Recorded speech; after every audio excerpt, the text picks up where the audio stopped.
I have assigned a user, I have assigned them to a class, and now I want to show them how to use the system.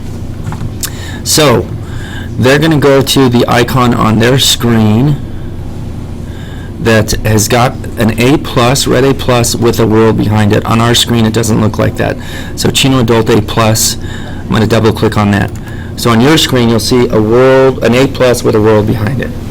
When you get in, you'll see this browser playback and this client, or A+ LS client web start. Go to this button. It's got a cleaner look, a little easier to use than the browser playback.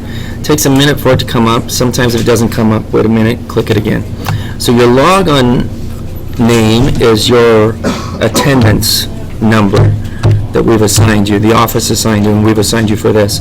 Your password is your first initial, last name, no capitals, no spaces. You type that in, click log on. And there you are. You know this is you because you see your name, Anna Delgado. You also see that completion date staring you in the face. So every time you log on, you know how much time you have left to get this course done. The completion date's a big deal, particularly for high school students. So here is what you're going to see when you first come in. What you want to do first is you want to go to Lessons. Double click on Lessons, the left click. These are all of the lessons and review tests that you need to take in the final to complete this course. Looks like a lot. They go pretty fast, particularly if you just come, work hard, and get it done. So they are cumulative. I cannot go into this one until I've completed the first one. So I'm going to click on the first one. What you're going to see when you first go in is you're going to see a pre-quiz. The pre-quiz is going to ask you questions that you should be able to answer by the time you've completed the lesson. It's also to let you know how well you may or may not already know the subject. So if you don't know it that well, maybe you should spend a little extra time on this lesson. So it says, carefully retype the sentence using correct capitalizations. Be sure to press enter when you're done. So I'm not going to take my time to type that in, but you type that in, go to the next question, you click this arrow, and the same thing. So I'm just going to buzz through the rest of these questions so I can show you how the rest of this works. You know when you're at the end of the pre-quiz because a box will come up asking you if you're sure you're finished. You say yes. It will then score it for you. And here, of course, we missed them all because we didn't actually try any. That won't affect your score. It's just there to help you see how well you may or may not already know it. Then when you get that box, just hit stop or exit. And that will take you to this dialog box right here. This is the heart of the lesson. So each lesson really has 4 parts after that pre-quiz. A study portion, a practice test, the actual test, and an essay.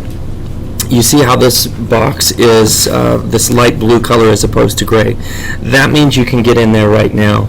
If I try to click on here, nothing will happen. There's a prerequisite to get into the practice test. That prerequisite is to complete the study lesson, but not only to complete the study lesson, to spend at least 15 minutes in there. Just because you've spent 15 minutes in there, though, doesn't mean you should go to the practice test, particularly if you're not done with the study lesson. So that's just a minimum requirement. So let's just hop to the study lesson and take a look and show you what that's like. All right, so here this is talking about capitalization. It's giving you a little introduction, and it starts to explain things already. So what you want to do with your notebook is you want to read this and write down anything you think is important. Go to and study it if you need to for a few minutes. Go to the next screen, you use these arrows up here. Same thing, read, write down what you think is important, go to the next screen, study for a minute, go to the next screen. If you find, read, write down what you think is important, particularly these rules of capitalizations. You'll get the hang of it better as you go through what the program is telling you is important versus what is more example or tangential. If you find that you need to go back, you missed something, you can use these back arrows to go back.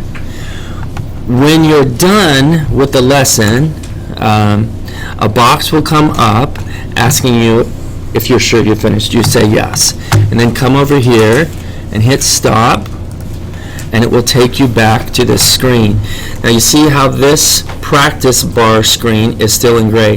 That means you haven't met the requirement to be able to move to the practice test. That's because you actually haven't spent 15 minutes in there minimum yet. So you got to do that. Once you get to the practice test, you have to score a minimum of 80% to be able to move on to the actual test. The actual test, you need a minimum score of 70% to pass that lesson. Now when you've passed that lesson, you'll see next to the lesson an apple or a bullet. You can get that apple or that bullet without doing the essay. You still have to do the essay. We will check the essays at the end of the course. So when you think you're done with the course, you're going to bring us up your notebook. You're going to tell us you think you're done with the course. We're going to randomly check 5 or 6 essays to see that you've completed those adequately, and if not, we'll ask you to go back and do those. So let's just go into the essay and show you how that works. It's not a bad idea to jump into the essay even before you go to the study portion, because that way, when you're in the study portion that deals with the essay, the topic of the essay, you can take some extra notes on that. So let's just go to the essay by left double clicking on that. And we see here what it says. Write a brief paragraph that tells about your favorite spot to visit on vacation. Be sure to use correct capitalization and punctuation. Now the word essay really is a misnomer. What they really should say is writing assignment. Because you can see here, this is asking for a paragraph. So what we're going to look for when we go back and randomly look at these essays is we're going to look to see that you've done what it's asked you to do in this assignment. Now let's say you've typed in your response. I'll just type in some gibberish. You come up here to save. There's no place to save. Go over here to stop. This is how you save. Go to stop. Do you want to save any changes you made to your essay? Click yes. That is how you save. So the next time you come in, let's just go in there now. You'll see that gibberish that I typed in is still there, so it actually saved. So now I'll just go ahead and get rid of it for you. And I'm going to save again. So next time it won't be there. So that's how you save an essay. So if you get lost, or if you can't remember how to do that, just come get us. We'll show you how to do that. And that's how it works. So when you've completed this lesson, you'd go back here to this back arrow, go to lessons again. Should have that apple bite when it's completed, and then you just go to the next one. And that's how it works.